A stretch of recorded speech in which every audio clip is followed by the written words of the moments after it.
رمضان کے مہینے میں یہ فیصلہ آیا، اتر پردیش کے مدرسوں میں پڑھانے والے سرکاری ٹیچروں کا جینا حرام ہو گیا، ان کے حلق کے نیچے کھانا نہیں اتر رہا تھا۔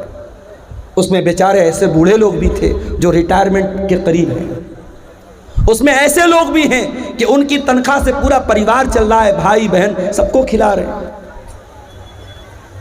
عدالت کا یہ فیصلہ آیا، سب کے پیروں کے نیچے کی زمین کھسک گئی۔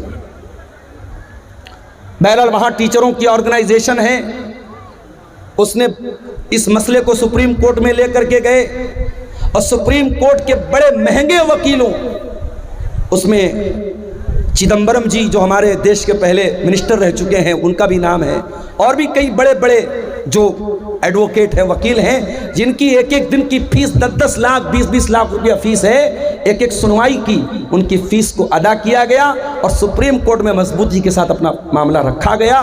اور ابھی 2 دن پہلے سپریم کورٹ کا فیصلہ آیا، سپریم کورٹ نے کہا نہیں، یہ مدرسے غیر قانونی نہیں ہیں، مدرسے کو برقرار رکھا جائے، مدرسوں کو بند نہ کیا جائے۔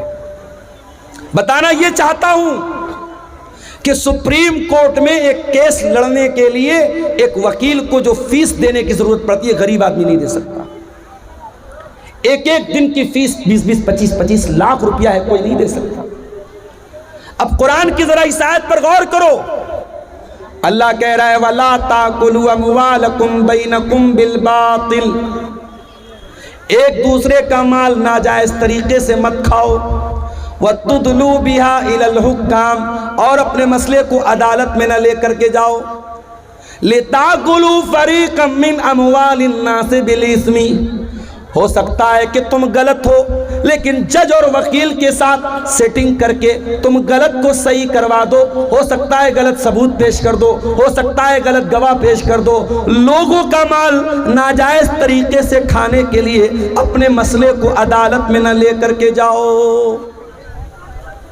آج کٹیہار کی آپ سیشن کورٹ میں چلے جائیں، آپ پٹنہ میں کورٹ میں چلے جائیں، ہر عدالت میں زمین کے، جائیداد کے، روپیے پیسے کے معاملات مسلمانوں کے بڑی تعداد میں آپ کو ملیں گے۔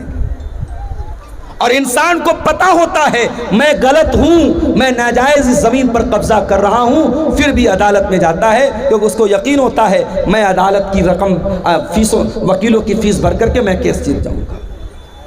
کان کھول کر کے سن لو میرے پیارے ساتھیوں، دنیا کی عدالت کے اوپر بھی ایک عدالت ہے، اور اس عدالت میں کوئی وکیل نہیں ہوگا، اس عدالت کا جج اللہ رب العالمین ہوگا۔ نہ وہاں رشوت چلے گی، نہ وہاں کسی کی جھوٹی گواہی چلے گی۔ وہاں اگر آپ جھوٹ بولنا چاہیں گے، آپ کا ہاتھ سچ بول دے گا، آپ کا پیر سچ بول دے گا، آپ کی چمڑی سچ بول دے گی۔ اللہ کہتا ہے حَتَّى إِذَا مَا جَاءُوهَا شَهِدَ عَلَيْهِمْ سَمْعُهُمْ وَأَبْصَارُهُمْ وَجُلُودُهُمْ بِمَا كَانُوا يَعْمَلُونَ۔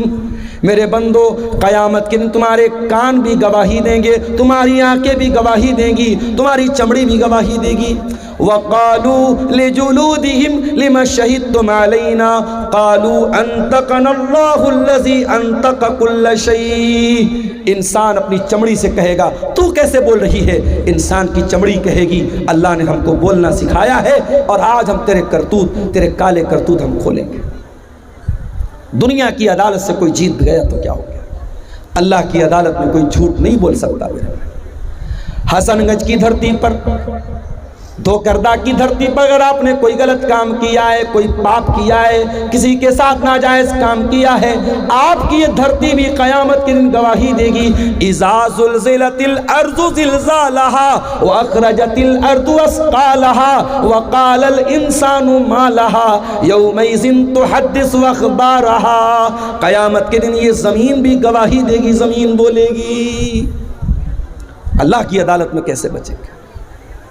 اللہ کے پیارے نبی فرماتے ہیں انکم تقتسمون الیہ، او لوگو تم میرے پاس اپنا مقدمہ لے کر کے آتے ہو، وَلَعَلَّ بَعْضَكُمْ أَن يَكُونَ أَلْحَنَ بِحُجَّتِهِ مِن بَعْضٍ، ہو سکتا ہے کہ دو لوگ میرے پاس کوئی کیس لے کر کے آئیں اور ایک آدمی اپنی بات کرنے میں بڑی چکنی چپڑی بات کرنے والا ہو، اپنی دلیل کو مضبوطی سے رکھنے والا ہو، اور میں اس کی بات سن کر کے فَأَقْضِيَ لَهُ بِحَقِّهِ، میں اس کے حق میں فیصلہ کر دوں۔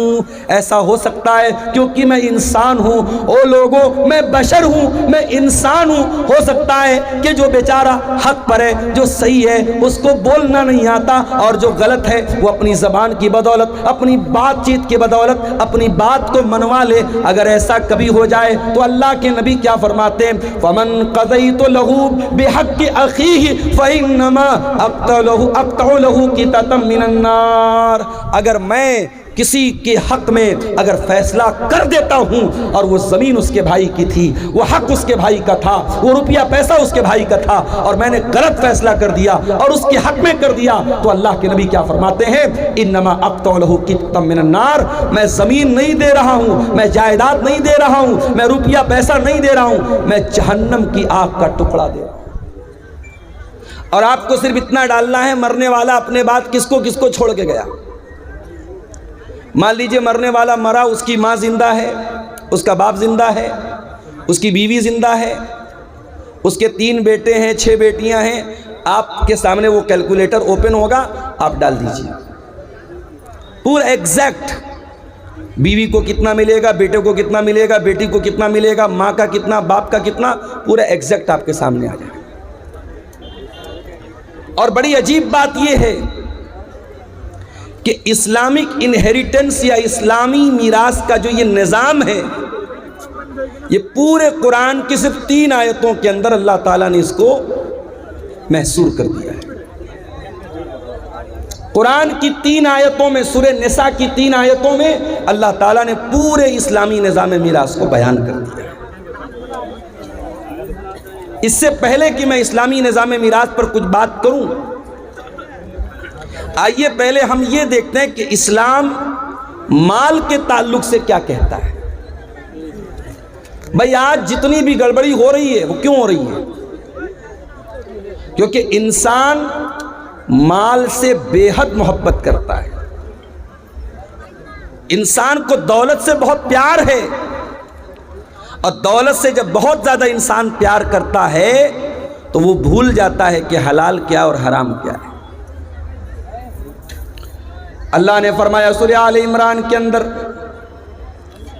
زُيِّنَ لِلنَّاسِ حُبُّ الشَّهَوَاتِ مِنَ النِّسَاءِ وَالْبَنِينَ وَالْقَنَاطِيرِ الْمُقَنطَرَةِ مِنَ الذَّهَبِ وَالْفِضَّةِ وَالْخَيْلِ الْمُسَوَّمَةِ وَالْأَنْعَامِ وَالْحَرْثِ، اللہ تعالیٰ نے 6 چیزوں کا نام لیا۔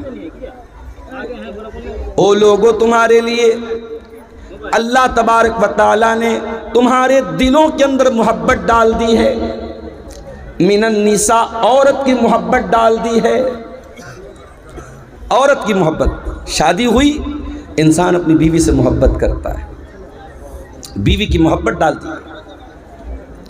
والبنین، اور اللہ تعالیٰ نے اولاد کی محبت بھی تمہارے دلوں میں ڈال دی ہے۔ انسان اپنا نقصان تو سہ سکتا ہے، اپنے بچوں کا نقصان نہیں سہتا ہے۔ دنیا میں ہر انسان دوسرے انسان کو گرانا چاہے گا، ہر انسان دوسرے انسان کو اپنے سے کمتر دیکھنا چاہے گا۔ دنیا میں اکلوتا باپ ہے جو اپنے بیٹے کو اپنے سے بھی اونچا دیکھنا چاہتا ہے۔ والبنین، اولاد کی محبت تمہارے دلوں کے اندر ڈال دی گئی۔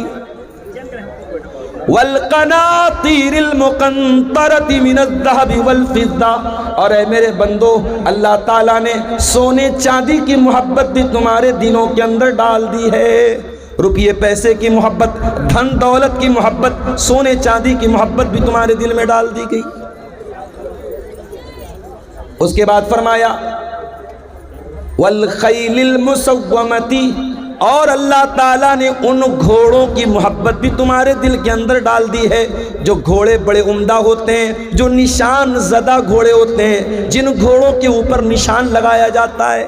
عرب میں گھوڑے کی بڑی ویلیو تھی، اور گھوڑے میں بھی جو گھوڑا نشان زدہ گھوڑا ہوتا تھا، جس پر باقاعدہ علامت رہتی تھی، سمبل رہتا تھا، اس گھوڑے کو بڑا اونچا مانا جاتا تھا۔ اس زمانے کی سواری گھوڑا تھا۔ آج کی سواری فارچونر ہے، آج کی سواری اسکارپیو ہے، آج کی سواری بلیٹ ہے۔ تو سواری کی محبت بھی انسان کے دل میں ڈالی گئی۔ والانام، اور اللہ تعالیٰ نے تمہارے دلوں کے اندر چوپایوں کی محبت، بیل بکری گائے بھینس، جن چوپایوں کو تم پالتے پوستے، ان چوپایوں کی محبت تمہارے دل میں ڈال دی ہے۔ والحرثی، اور اللہ تعالیٰ نے کھیتی باڑی کرنے والے کسانوں کے دل میں ان کی کھیتی باڑی کی محبت ان کے دل میں ڈال دی ہے۔ یہ 6 چیزیں ہیں جن کی محبت اللہ تعالیٰ نے نیچرل رکھی ہے۔ کوئی اگر یہ کہتا ہے مجھے مال سے پیار نہیں ہے، کوئی کہتا ہے مجھے بیوی سے محبت، عورت سے محبت نہیں ہے، کوئی کہتا ہے اولاد سے محبت نہیں ہے، جھوٹ بولتا ہے۔ یہ نیچرل چیزیں ہیں، ان کی محبت اللہ تعالیٰ نے پراکرتک روپ سے نیچرلی ہمارے دل میں ڈال دی ہے۔ لیکن ان 6 چیزوں کا تذکرہ کرنے کے بعد اللہ کیا فرماتا ہے؟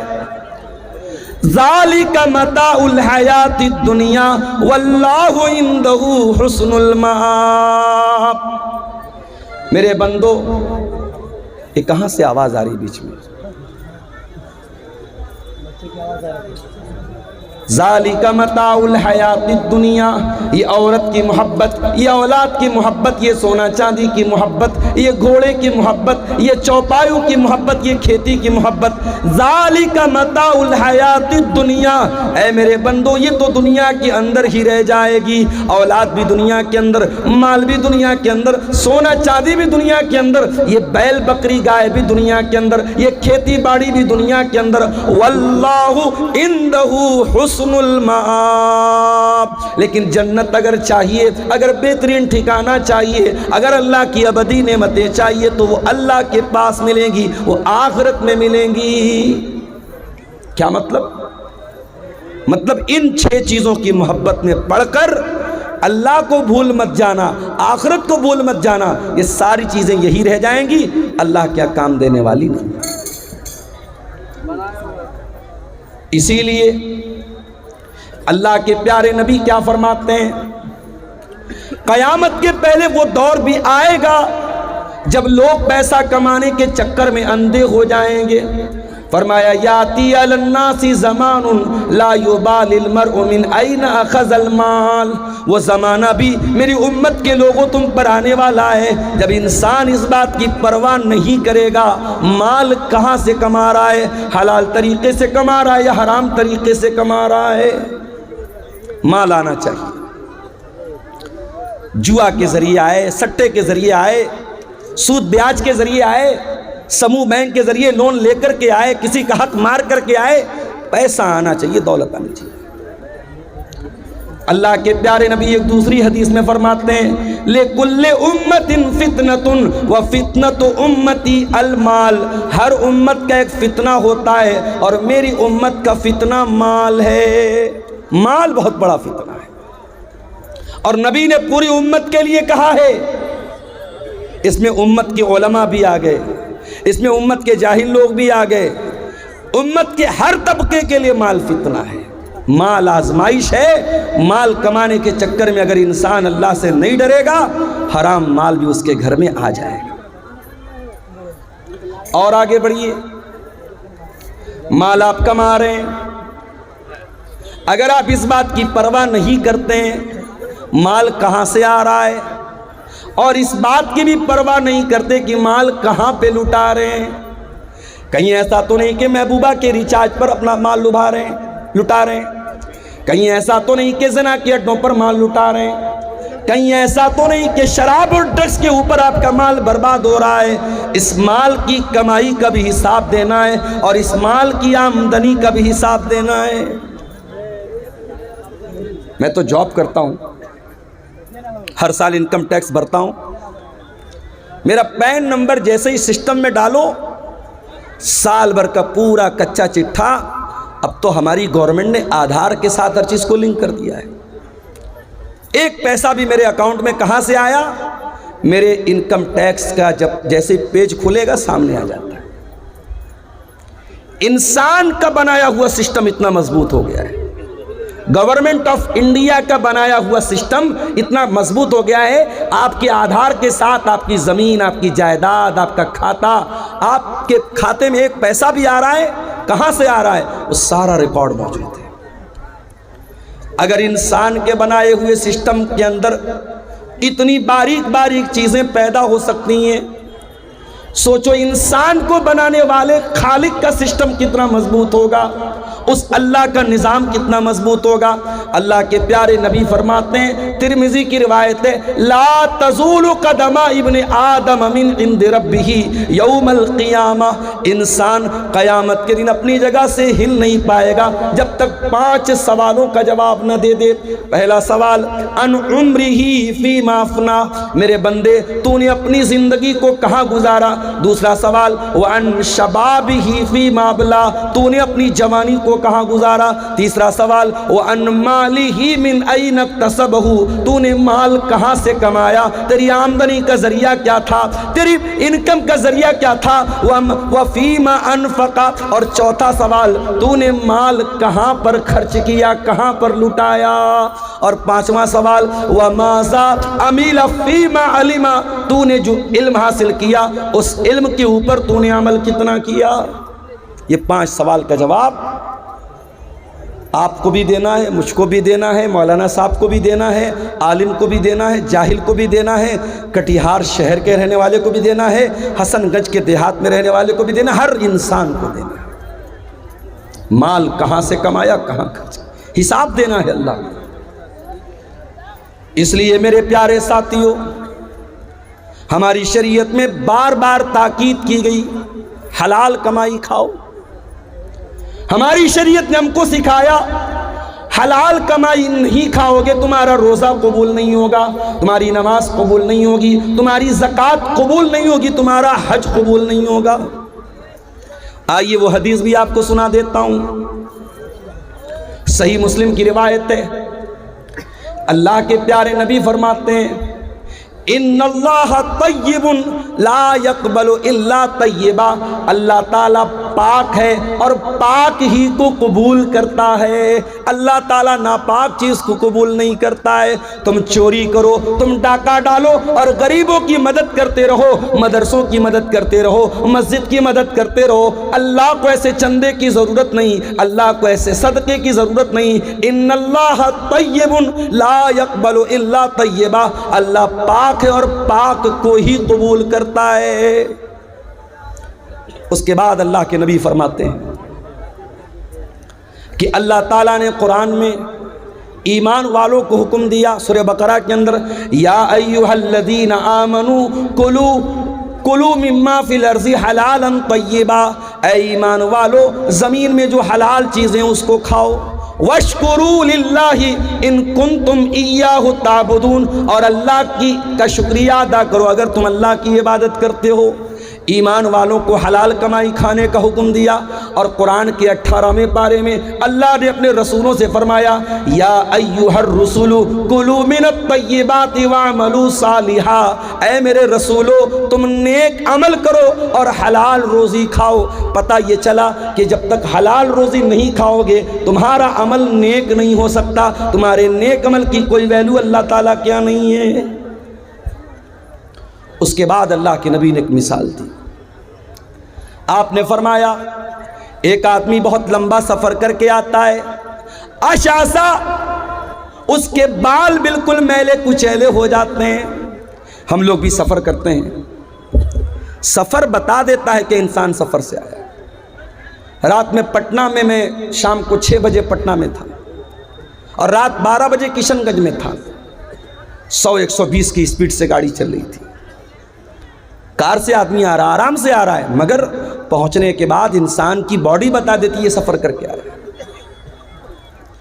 اللہ کے نبی فرماتے ہیں اتنا لمبا سفر کر کے آیا ہے، اشعثا، بال پراگندہ اغبرا، اس کے کپڑے میلے کچیلے، اس کے کپڑے دیکھ کر کے پتا چل رہا ہے بڑا لمبا سفر کر کے آیا ہے۔ یمد یدیہ، اور اپنے ہاتھوں کو اٹھا کر کے اللہ سے دعا کرتا ہے۔ دیکھو جب بندہ ہاتھ اٹھا کے دعا کرتا ہے تو اللہ تعالیٰ دعا قبول کرتا ہے۔ اب یہیں سے یہ مسئلہ بھی نوٹ کر لو کہ دعا کے لیے ہاتھ اٹھانا یہ دعا کے آداب میں سے ہے۔ اب بعض لوگ کہتے ہیں صاحب نماز کے بعد ہاتھ اٹھا کے دعا کر سکتے ہیں کہ نہیں؟ اگر انڈیویزولی کر رہے ہو، الگ الگ کر رہے ہو، کر سکتے ہو، لیکن اگر اجتماعی ہو رہی ہے تب یہ بدعت ہے، اس کی گنجائش نہیں۔ آدمی اپنے طور پر اللہ سے کچھ مانگ رہا ہے، کوئی مسئلہ نہیں، مانگ سکتا ہے بھائی، ضروری تو نہیں کہ نماز میں میں نے سب مانگ لیا۔ میرا بچہ بیمار ہے، نماز میں نے پڑھ لی، اب میں ہاتھ اٹھا کے دعا کروں اے اللہ میرے بچے کو شفا دیتے۔ کاروبار کو لے کے پریشان ہوں، دکان اچھی نہیں چل رہی ہے، روزی روٹی اچھی نہیں چل رہی ہے، نماز پڑھ لیا، تسبیحات پڑھ لی، دعائیں پڑھ لی، اذکار پڑھ لیا، اب ہاتھ اٹھا کے دعا کر رہا ہوں اے اللہ میری دکان کو تو چلا دے، میری روزی کو کشادہ کر، کوئی حرج کی بات نہیں۔ ہاتھ اٹھا کے دعا کبھی بھی کر سکتے ہیں، کوئی حرج کی بات نہیں، بلکہ ہاتھ اٹھا کے جب بندہ دعا کرتا ہے، اللہ کے پیارے نبی فرماتے ہیں ان اللہ حی کریم، اللہ تعالیٰ حیا والا ہے، اللہ تعالیٰ کرم والا ہے۔ جب بندہ اللہ کی بارگاہ میں ہاتھ اٹھا کے دعا کرتا ہے تو اللہ تعالیٰ کو حیا آتی ہے کہ بندے کو خالی ہاتھ کیسے لوٹائے۔ اللہ بندے کو خالی ہاتھ نہیں لوٹاتا۔ دعا کے لیے ہاتھ اٹھانا یہ دعا کے آداب میں سے ہے میرے بھائی۔ اللہ کے رسول کہہ رہے لمبا سفر کر کے آیا ہے، بال میلے کچیلے، کپڑے گندے، اور ہاتھ اٹھا کے دعا کر رہا ہے اور کہتا یا ربی اے میرے رب، یا ربی اے میرے رب، اللہ کو رب کہہ کے دعا کر رہا ہے۔ یہ بھی مسئلہ یاد رکھو، جب اللہ کو رب کہہ کے دعا مانگی جائے تو دعا جلدی قبول ہوتی ہے۔